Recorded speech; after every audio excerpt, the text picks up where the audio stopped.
क्या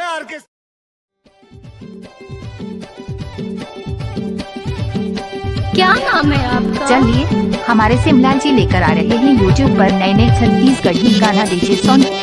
अब आएगा असली मजा। सिहोली हो रे साजा तरी गोरी कुटे धान, सिहोली हो रे साजा तरी गोरी कुटे धान। सिहोली हो रे छतिया लाटूरा मारी बान, सिहोली हो रे छतिया लाटूरा मारी बान। डीजे सिमलाल काम सिहोली हो रे साजा तरी गोरी कुटे धान, सिहोली हो रे साजा तरी गोरी कुटे धान। सिहोली हो रे छतिया लाटूरा मारी बान, सिहोली हो रे छतिया लाटूरा मारी बान। चलिए हमारे सिमलाल जी लेकर आ रहे हैं यूट्यूब पर नए नए छत्तीसगढ़ी गाना डीजे सॉन्ग। अब आएगा असली मजा। नाच ना वो लजाबे जानो।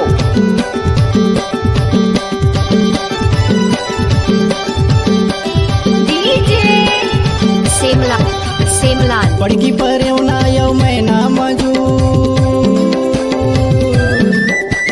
क्या नाम है आपका? सिमलाल बड़की परौना यौ मैना मजू, छेनी धोखा देबे रानी आवे ते जरूर। सिहोली हो रे साजा तरी गोरी कुटे धान, सिहोली हो रे साजा तरी गोरी कुटे धान। सिहोली हो रे छतिया लाटूरा मारी बान, सिहोली हो रे छतिया लाटूरा मारी बान।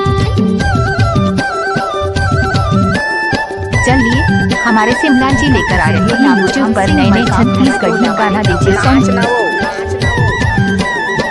लजाबे जानो। अच्छा अच्छा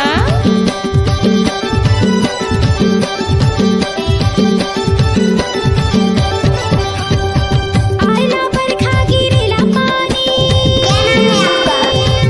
डीजे सिमलाल आयला बरखा गिरेला